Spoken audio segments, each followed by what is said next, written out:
Hello guys, hi, welcome back to our channel. So guys, इस video में हम लोग बात करने वाले हैं बीपीसीएल के प्राइवेटाइजेशन के बारे में। बीपीसीएल मतलब भारत पेट्रोलियम कॉर्पोरेशन लिमिटेड, ये इसका फुल फॉर्म है। बीपीसीएल का फुल फॉर्म है और ये पूरे कंपनी का नाम है, भारत पेट्रोलियम कॉर्पोरेशन लिमिटेड। अभी बीपीसीएल न्यूज में क्यों है? बीपीसीएल न्यूज में इसलिए है क्योंकि अभी हाल में ही गवर्नमेंट ने बीपीसीएल के एम्प्लॉय को कहा है कि यदि आपको प्राइवेटाइजेशन से कोई भी दिक्कत है तो आप वीआरएस लो और निकल लो यहाँ से। तो आपको इस वीडियो में बीपीसीएल के बारे में काफी कुछ जानने को मिलेगा और साथ में आपको ये भी पता चलेगा कि बीपीसीएल के प्राइवेटाइजेशन से क्या फायदे होंगे और क्या नुकसान भी होंगे। बीपीसीएल जो है वो ऑयल एंड गैस में डील करता है। मतलब आपको बीपीसीएल मतलब भारत पेट्रोलियम का आपको बहुत सारे पेट्रोल पंप आपको देखने को मिल जाएंगे और साथ में इसके गैस सिलेंडर भी आपको देखने को मिल जाएंगे। लेकिन इसका मेन बिजनेस है ये ऑयल को रिफाइनरी का काम करता है। मतलब जो भी सऊदी अरबिया से या फिर कहीं से भी जो भी साबुत जो ऑयल आता है बैरल में, उसको ये रिफाइन करता है और इसके बाद में फिर इसको रिटेल मार्केट में बेचता है। लेकिन इसका मेन बिजनेस ये रिफाइनरी का है और साथ में इसका छोटा सा बिजनेस रिटेल मार्केट का है, जहां पे आपको इसके गैस सिलेंडर देखने को मिलेंगे और साथ में यहाँ पे पेट्रोल पंप भी देखने को मिलेंगे। बीपीसीएल की फाउंडेशन 1952 में हुई थी और तब इसका नाम था भारत रिफाइनरी लिमिटेड।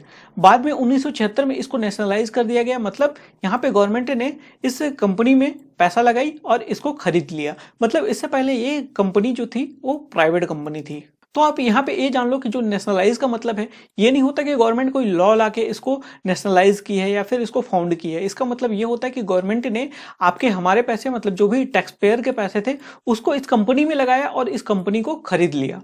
अब 1 अगस्त 1977 को इसका नाम चेंज कर दिया जाता है, भारत रिफाइनरी लिमिटेड से इसका नाम चेंज कर दिया जाता है भारत पेट्रोलियम कॉर्पोरेशन लिमिटेड में। 2003 में जो प्राइवेटाइजेशन की न्यूज आई है, उससे पहले 2003 में जब अटल जी की सरकार थी तब यहाँ पे गवर्नमेंट ने अटेम्प्ट किया था कि बीपीसीएल को प्राइवेटाइजेशन हम कर दें। बीपीसीएल आपको बता दूं कि इसकी बहुत बड़ी मार्केट कैपिटलाइजेशन है, लगभग 97 से 98 हजार करोड़ रुपए के इसकी कैपिटलाइजेशन है। मतलब इस वैल्यूएशन की कंपनी है और ये बहुत ज्यादा प्रॉफिट भी गेन करता है, मतलब काफी ज्यादा ये प्रॉफिट भी कमाता है। मैं आपको इसका बैलेंस शीट भी आपको दिखा रहा हूं। तो आप यहाँ पे देख सकते हो कि भारत पेट्रोलियम कॉर्पोरेशन लिमिटेड का मतलब बीपीसीएल का यहाँ पे बैलेंस शीट खुला हुआ है और आप यहाँ पे देख सकते हो कि 2016 में इन्होंने 7,737 करोड़ रुपए का प्रॉफिट कमाया था। इसके बाद में फिर 2017 में इन्होंने 8,563 करोड़ रुपए का प्रॉफिट कमाया था। इसके बाद में फिर 2018 में इन्होंने 8,503 करोड़ रुपए का प्रॉफिट कमाया था। इसके बाद में फिर 2019 में इन्होंने 7,590 करोड़ रुपए का प्रॉफिट कमाया था। इसके बाद में फिर 2020 में इन्होंने 2,265 करोड़ रुपए का प्रॉफिट यहाँ पे कमाया था। और बीपीसीएल लगातार 5 से 10 साल से प्रॉफिट में है और प्रॉफिट आपको कमा के दे रही है। अब बैलेंस शीट देखने के बाद में आपको पता तो चल गया कि ये हाई प्रॉफिट कमा रही है। अब क्या होता है कि 21 नवंबर 2019 को गवर्नमेंट ने अप्रूव कर दिया कि हम बीपीसीएल को प्राइवेटाइज करेंगे और इसमें जो गवर्नमेंट के 55.98% स्टॉक है, लगभग 56% इसका जो स्टॉक है उसको हम बेचेंगे। और गवर्नमेंट ने बिड के लिए इनवाइट भी कर दिया 7 मार्च 2020 से। लेकिन शुरू में यहाँ पे बिड करने काफी कम लोग आ रहे थे क्योंकि गवर्नमेंट ने शुरू में कहा था कि हम पूरा स्टेक सेल नहीं करेंगे, कुछ ही स्टेक सेल करेंगे। लेकिन फिर बाद में कोई भी बिड करने के लिए नहीं आया। इसके बाद में फिर गवर्नमेंट ने डिसाइड किया कि हम पूरा 56% जितना भी हमारा स्टॉक है सारा का सारा स्टॉक हम सेल करेंगे। और मैं आपको बता दूं कि बीपीसीएल का जो मार्केट कैपिटलाइजेशन है वो लगभग 57,247 करोड़ रुपए है, लगभग 98,000 करोड़ रुपए के लगभग है। मतलब बीपीसीएल की वैल्यूएशन इतना है। मतलब बीपीसीएल की मतलब मार्केट कैपिटलाइजेशन कहने का मतलब बीपीसीएल के पास में इतनी प्रॉपर्टी है। और इसके बाद में फिर जो गवर्नमेंट यहाँ पे 56% अपना स्टॉक जो सेल करेगी, यहाँ पे 51,500 करोड़ रुपए का यहाँ पे स्टॉक सेल करेगी। मतलब गवर्नमेंट यहाँ पे 51,500 करोड़ रुपए का यहाँ पे मालिकाना हक यहाँ पे रखती है। तो गवर्नमेंट पूरा का पूरा यहाँ पे सेल करेगी और 51,500 करोड़ रुपए यहाँ पे गवर्नमेंट को जुटाने का प्लान है। अब रिसेंटली क्या होता है, इसलिए बीपीसीएल अभी न्यूज पे है क्योंकि भाई प्राइवेटाइजेशन का अनाउंसमेंट तो 21 नवंबर 2020 को हो गया था। लेकिन अभी न्यूज में इसलिए है कि बीपीसीएल ने अपने कर्मचारियों को ऑफर कर दिया कि अब यदि आपको प्राइवेटाइजेशन से कोई भी तकलीफ है तो आप वीआरएस ले लीजिए और वीआरएस लेके यहाँ से निकल लीजिए। और ये बीपीसीएल ने अपने सभी कर्मचारियों को ये ऑफर दिया और बीपीसीएल में लगभग 20,000 के आसपास में कर्मचारी हैं। 20,000 से कम ही है, लेकिन हम लोग एस्टिमेट लेके चलते हैं कि 20,000 के लगभग में कर्मचारी हैं। और यदि आप विकिपीडिया में देखोगे तो 2018 तक का शायद डाटा है, लगभग 12,000 के आसपास कर्मचारी थे। और जो बीआरएस का ऑफर किया है इन्होंने, वो 45 ईयर से ऊपर वाले एज के लिए ऑफर किया। मतलब जो भी कर्मचारी बीपीसीएल में काम कर रहे हैं उनका एज 45 साल से ऊपर है तो वो चाहे तो वीआरएस ले सकते हैं। और वीआरएस यदि लेना होगा तो उनको 23 जुलाई से 13 अगस्त के बीच में अप्लाई करना होगा वीआरएस के लिए। तो अब सवाल ये आता है कि बीपीसीएल तो एक गवर्नमेंट कंपनी है और काफी बढ़िया इसकी मार्केट कैपिटलाइजेशन में है और काफी बढ़िया ये प्रॉफिट भी कमा रही है, जैसा कि हमने बैलेंस शीट में देखा। तो अब यहाँ पे गवर्नमेंट का प्लान क्या है? गवर्नमेंट चाहती है कि हम कंपनियों को प्राइवेटाइज करके यहाँ पे 2 लाख करोड़ रुपए जुटाएं। अब हम लोग जानने की कोशिश करेंगे कि इस प्राइवेटाइजेशन से निगेटिव साइड क्या है एंड पॉजिटिव साइड क्या है। देखो, पॉजिटिव साइड तो काफी ज्यादा है, लेकिन निगेटिव साइड एक ही है कि इस पे वैकेंसीज खत्म होगी, मतलब गवर्नमेंट वैकेंसी खत्म होगी और इस पे एम्प्लॉयज पे काफी इम्पैक्ट पड़ेगा। लेकिन मैं आपको बता दूं कि जो करेंटली जो काम कर रहे हैं यहाँ पे बीपीसीएल में एम्प्लॉय, उन पे कोई भी इम्पैक्ट नहीं पड़ेगा, ना ही उनके सैलरी पे कोई भी इम्पैक्ट पड़ेगा। लेकिन हाँ, जो नए कर्मचारी आएंगे उनको जरूर एक प्राइवेट कर्मचारी के हिसाब से उनको ट्रीट किया जाएगा। लेकिन पुराना जो काम कर रहे हैं उनको मेरे ख्याल से कोई भी अलग से मतलब कुछ भी नहीं किया जाएगा, मतलब उनके हितों का ख्याल जरूर रखा जाएगा।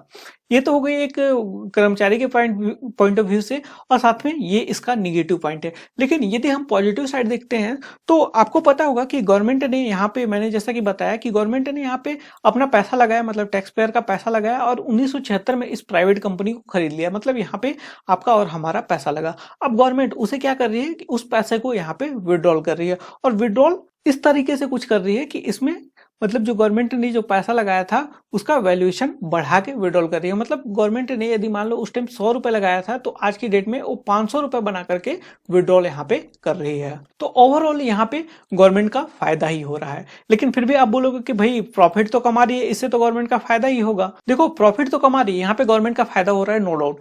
लेकिन देखो, गवर्नमेंट का यहाँ पे काम है गुड गवर्नेंस देना, बिजनेस करने का काम गवर्नमेंट का नहीं है। आई थिंक बिजनेस करना गवर्नमेंट को ये रियलाइज हुआ है कि बिजनेस करना हमारे बस की बात नहीं है, इसको बिजनेसमैन के ऊपर में हैंडओवर कर दिया जाए। और जितना भी डेवलप नेशन है, चाहे आप यूएसए का ले लो या फिर यूरोपियन कंट्री का ले लो, जितने भी डेवलप नेशन है वो सभी ने मतलब प्राइवेटाइजेशन किया। उनके 97% कंपनियां प्राइवेट हैं, क्योंकि यदि आप ग्लोबली देखोगे तो गवर्नमेंट की कंपनियों का कोई भी रिस्पेक्ट नहीं करता और कोई भी उनका वैल्यू नहीं है। जैसा कि आप देख सकते हो कि चाइनीज कंपनी सभी कंपनियों पे अपना इन्फ्लुएंस जमा के रखी है, इसलिए उनका ग्लोबल में कोई भी वैल्यू नहीं है।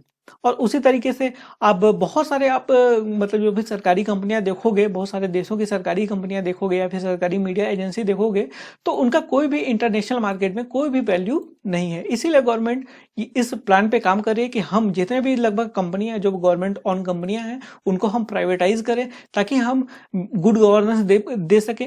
और मान लो कि ये कंपनी प्राइवेट होने के बाद में कुछ गड़बड़ियां भी करती हैं, तो गवर्नमेंट यहाँ पे पॉलिसी लाके यहाँ पे इनको कंट्रोल कर सकती है, और इससे गवर्नमेंट का बोझ हल्का ही होगा। और बाकी गवर्नमेंट को जो यहाँ से इनसे कमाना है वो तो कमाएगी। जैसे गवर्नमेंट मान लो अभी बीपीसीएल गवर्नमेंट है, यहाँ पे जो भी बीपीसीएल जीएसटी या फिर टैक्स पे करती है वो तो करती ही है। तो जितना गवर्नमेंट कंपनी रहते हुए टैक्स या फिर जीएसटी पे कर रही हो, उतना तो प्राइवेट रहते हुए भी पे करेगी। तो गवर्नमेंट को इससे कोई भी फर्क नहीं पड़ने वाला है, और गवर्नमेंट को ओवरऑल यहाँ पे प्रॉफिट ही हो रहा है। और गवर्नमेंट यहाँ पे अपना जो लगाया हुआ पैसा था, जो टैक्स पेयर का लगाया हुआ पैसा था, उसको विड्रॉल करके अदर डेवलपमेंट, इंफ्रास्ट्रक्चर डेवलपमेंट में खर्चा करेगी। और एक चीज जान लो, जो मिनिस्ट्री ऑफ फाइनेंस है वो टोटल 23 कंपनियों को प्राइवेटाइज करने का प्लान कर रही है। लेकिन कौन कौन सी कंपनी को प्राइवेटाइज करना है इसका डाटा अभी अवेलेबल नहीं है। धीरे धीरे हमें पता चलेगा कि कौन कौन सी कंपनियां प्राइवेटाइज होने वाली है। और हाल में ही अभी आपने खबर सुनी होगी कि बैंक प्राइवेटाइज होने वाले हैं। तो हो सकता है कि कोई बैंक भी इस लिस्ट में शामिल हो, मतलब इन कंपनियों की लिस्ट में कोई बैंक भी शामिल हो, क्योंकि गवर्नमेंट का यहाँ पे प्लान है हम विनिवेश करके, मतलब प्राइवेटाइज करके यहाँ पे 2 लाख करोड़ रुपए के लगभग हम जुटाएं। खैर, अब आगे पता चलेगा कि कौन कौन सी कंपनियां प्राइवेटाइज होते हैं, ये तो आने वाले वक्त में पता चलेगा। ऐसे में आप क्या सोचते हैं, आप नीचे कमेंट करके जरूर बताइएगा। खैर, मेरा तो यही मानना है कि प्राइवेटाइजेशन ओवरऑल सही है, प्राइवेटाइजेशन गवर्नमेंट को करना चाहिए। अब डिफरेंट टाइप के लोगों के डिफरेंट ओपिनियंस हो सकते हैं, आपके भी हो सकता है कि अलग ओपिनियंस हो, दूसरे के हो सकता है अलग ओपिनियंस हो, मेरे हो सकता है अलग ओपिनियंस हो, लेकिन नीचे कमेंट करके आप जरूर बताइएगा कि आपका क्या ओपिनियन है इस बीपीसीएल को के प्राइवेटाइजेशन को लेकर, और साथ में और भी जितने भी कंपनियां प्राइवेटाइज होंगे उनको लेकर आप क्या सोचते हैं। सो गाइस इस वीडियो में बस इतना ही। आई होप आपको ये वीडियो पसंद आया होगा। अब हम लोग बैंकिंग के साथ में और भी कुछ अलग अलग कंपनियों के बारे में भी बात करेंगे। तो इस तरीके के और अधिक वीडियो देखने के लिए आप चैनल को सब्सक्राइब कर सकते हैं और बेल आइकन को भी दबा सकते हैं, और इस वीडियो को अपने सारे फ्रेंड एंड फैमिली के साथ में व्हाट्सएप ग्रुप में आप शेयर भी कर सकते हैं। तो मैं मिलता हूं आप लोगों से अगले वीडियो